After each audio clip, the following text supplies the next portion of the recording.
Добрый день, с вами новостная служба Центральноазиатского телеканала, в студии Андрей Рябченко, и сегодня в программе.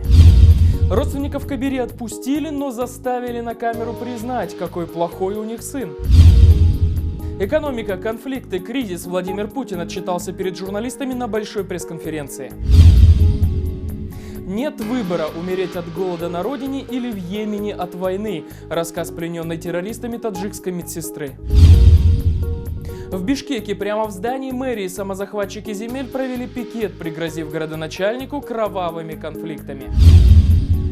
Таджикские правозащитники написали письмо генеральному секретарю ООН. Так жить больше невозможно. Только вчера уже на исходе дня пришла новость, что наконец освобождены пожилые родственники лидера оппозиционной партии Исламского возрождения Таджикистана Мухиддина Кабири.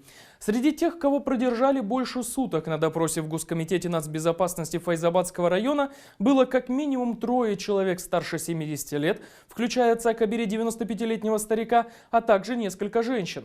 Как сообщила Азади со ссылкой на главу сельского совета, удержание в течение суток было не арестом или допросом, а просто дружеской беседой. В ходе нее сотрудники правоохранительных органов пытались убедить старика-отца заставить сына оппозиционера приехать в Таджикистан и сдаться властям. Никаких допросов и насилия не было. Этот старик и старушки еле ходят. Кто их будет задерживать? Это все ложь, указано в сообщении. Тем не менее, другой сайт, на котором выступают члены партии Исламского возрождения, Пайом.нет, сообщил подробности задержания семейства Кабири. Оказалось, что задержанных заставили на камеру признать, какой плохой у них сын, что он совершает преступление против властей и должен вернуться под юрисдикцию таджикских властей.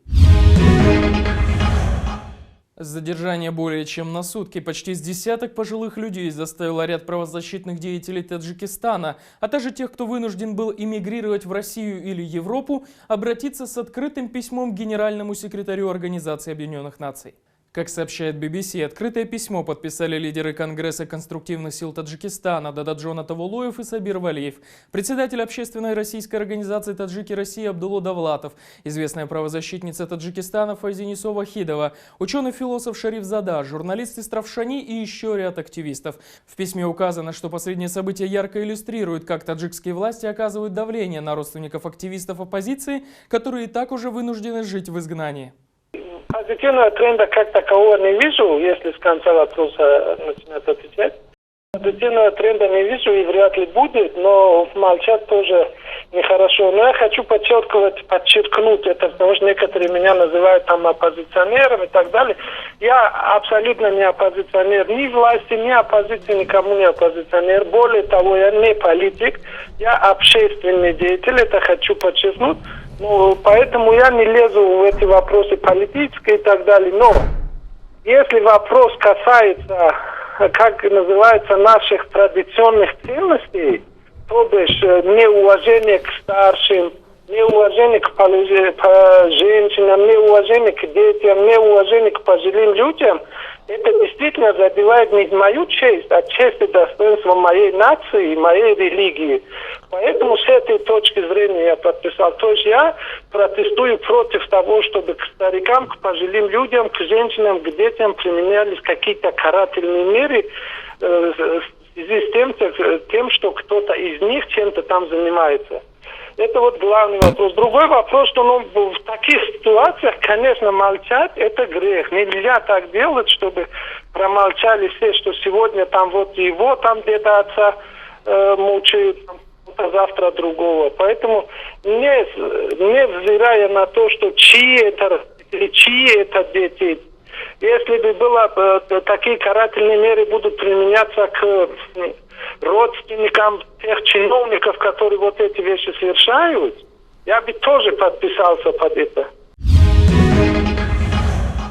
Между тем, сам глава партии Исламского возрождения Мухиддин Кабири считает последние события с престарелыми родственниками своеобразным наказанием таджикских властей за участие в США в круглом столе, организованном международной организацией Freedom House. Так оппозиционер должен был лично рассказать о положении арестованных сторонников партии, их родственников и их адвокатов. Но в итоге участие он все-таки принял по скайпу. Очень сложно сдерживать эмоции, когда знаешь, что все близкие, включая престарелого отца, находятся в заключении. Я уверен, что арест произошел именно сегодня не случайно, поскольку таджикским властям стало известно о моем намерении выступить на этом форуме по правам человека в Вашингтоне. Так начал выступление Мухиддин Кабири. Помимо него в работе круглого стола приняли участие эксперты, журналисты, исследователи и заместитель председателя объявленной, так же как и партии Исламского Возрождения, незаконной экстремистской группы 24 Сабир Валиев. Право человека сегодня в Таджикистане не соблюдается. Более того, они грубо нарушены. И это послужило главной темой для конференции, которая была приурочена к Международному дню защиты прав человека. Обсуждались вопросы ухудшения ситуации в Таджикистане за последние 3 года. И это отметили все иностранные эксперты по Центральной Азии. Эксперт международной организации Human Rights по Центральной Азии Стив Свердлоу проиллюстрировал динамику негативного развития ситуации. Его слова приводит портал Central Asia Analytical Network. 1 марта этого года в Таджикистане прошли парламентские выборы, в результате которых впервые с 1997 года, когда окончилась гражданская война, в законодательном органе страны не оказалось ни одного представителя оппозиции. 6 марта прямо на улице Стамбула на глазах у жены и детей неизвестные расстреляли лидера оппозиционного движения Группа 24 Умара Ликуватова. В конце августа была ликвидирована партия Исламского Возрождения, оппозиционная партия Таджикистана, единственное политическое объединение исламского толка, а уже в конце сентября ПИФТ была объявлена террористической организацией.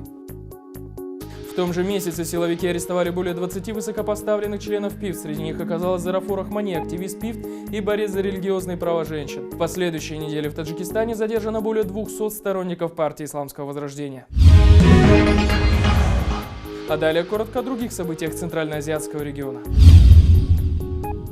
На востоке Афганистана идут бои между талибами и боевиками Исламского государства. Уже убиты 15 экстремистов, еще 36 получили ранения. Большая часть потерь приходится на талибов. Из числа игиловцев убито всего 4 человека. Силы безопасности Афганистана пытаются не допустить распространения боев и стягивают к району подкрепления.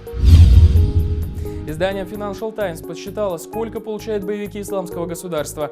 Так, иностранные наемники получают от 600 до 1000 долларов в месяц. За наличие жены или рабыни каждый боец получает надбавку в размере 50 долларов, а за наличие ребенка еще 35 долларов.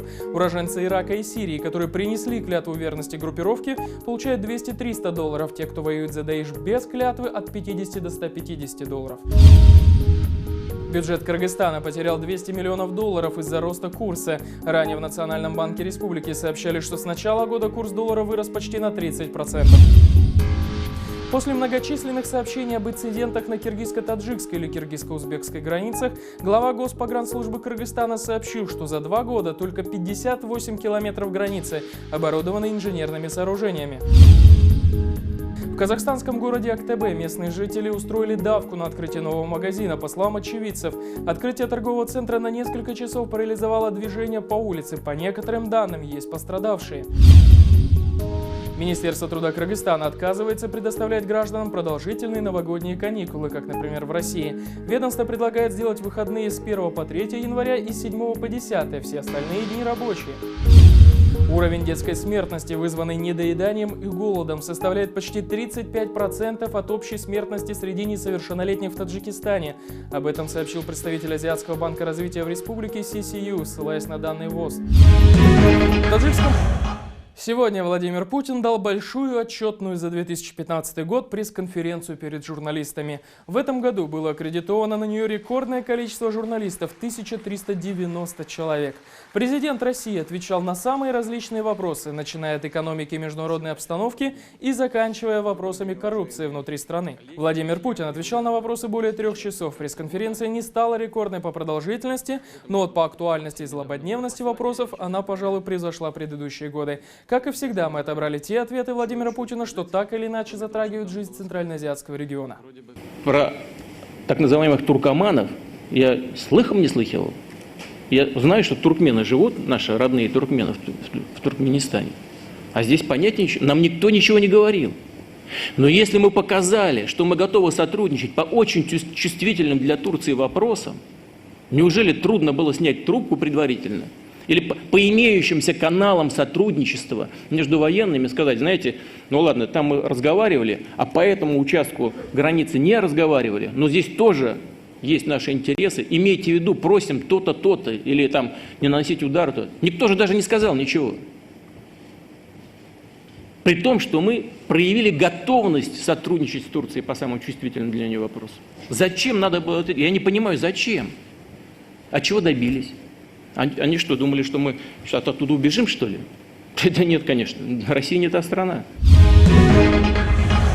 Накануне в Бишкеке прошел митинг жителей одной из новостроек на окраине столицы. По сути, самозахватчиков земель, которые самовольно построили свои дома на бывших сельскохозяйственных угодьях. Тем не менее, несколько лет назад эти участки были узаконены мэрией, но, как оказалось, не все. Как сообщает Каньюс, мэрия намерена снести 12 домов в новостройке Рухи и Мурас, которые возведены на захваченных участках. Жители же возмущены тем, что администрация города намеренно не решает их проблемы. Около 20 жителей жилмассива намеревались сначала митинговать у здания столичного муниципалитета, но после они прорвались в мэрию и набросились на градоначальника Кубанычбека Кулматова. По словам людей, им под строительство было выделено 1000 участков, но нерешенными остаются только последние 12. Среди вас вот эта коррупция уже играет на нет. Понимаете? Несчастные они жерди биралмайсыздар. Кирте, Кыргызстан. Захвачено было около 1000 участков. Если они хотят снести дома, пусть сносят весь жилмассив, а не только 12 последних строений, заявили митингующие. Если придут сносить, я лично, например, свой дом на снос никогда не отдам. Это только будет через мой труп. Я это объявляю всей стране и всем законным, незаконным путем. Я любым путем отстаю свой, не только свой, я еще там отстаю многим людям этот дом. Это нужно меня только убить. Осенью прошлого года в Йемене была захвачена в плен Гулрухсор Рафиева, 37-летняя медсестра из Таджикистана. За день до возвращения домой женщину похитили боевики Аль-Каиды. Они объявили, что отпустят медсестру в обмен на освобождение из тюрьмы своих родственников. Больше 3 месяцев она находилась в ужасающих условиях в плену. И только после переговоров с участием правительств Таджикистана и Йемена ее отпустили. Но сейчас женщина вновь готова вернуться в объятый гражданской войной Йемен, чтобы, по ее словам, не умереть с голода на родине. Интервью Гулрухсор Рафиевой записано BBC. В нем женщина рассказывает, что отработала в Йемене почти 6 лет. В исламской стране нет докторов-женщин, поэтому женские врачи все приглашенные специалисты. Ее настолько хорошо знали в городе, где она работала, что после того, как медсестру пленили, местные жители вышли на митинги с требованием ее освобождения. Я не знаю моих похитителей. Я возвращалась с работы, подъехала машина, и люди в масках меня схватили, посадили в машину и увезли. Я узнала от похитителей, что эти люди договорились, что захватят целый автобус с русскими, а потом будут требовать денег освобождения своих родных из тюрем. Но с русскими в тот день не вышло, а на дороге появилась я. Они не планировали меня захватывать, но никого другого в тот день не было. Несколько раз меня сильно избили. Это происходило в те моменты, когда я требовала меня освободить. Ругалась с ними, спорила, избивали сильно, не жалея, шлангом, руками, ногами. На вопрос журналиста, готова ли она вернуться в Йемен, пережившая плен медсестра честно ответила «да». «У меня нет выбора. Умереть от голода на родине или там от войны или от рук террористов. Я хочу поехать, потому что там есть работа, заработок $1000, а здесь я опытный медицинский сотрудник, всего лишь статист с зарплатой в $30. Там в Йемене много женщин и мужчин из стран бывшего СССР. Если бы я зарабатывала на родине хотя бы $100, я бы никуда не уехала бы». С вами была новостная служба Центральноазиатского телевидения. Мы говорим то, что иные предпочитают умалчивать. До следующей встречи.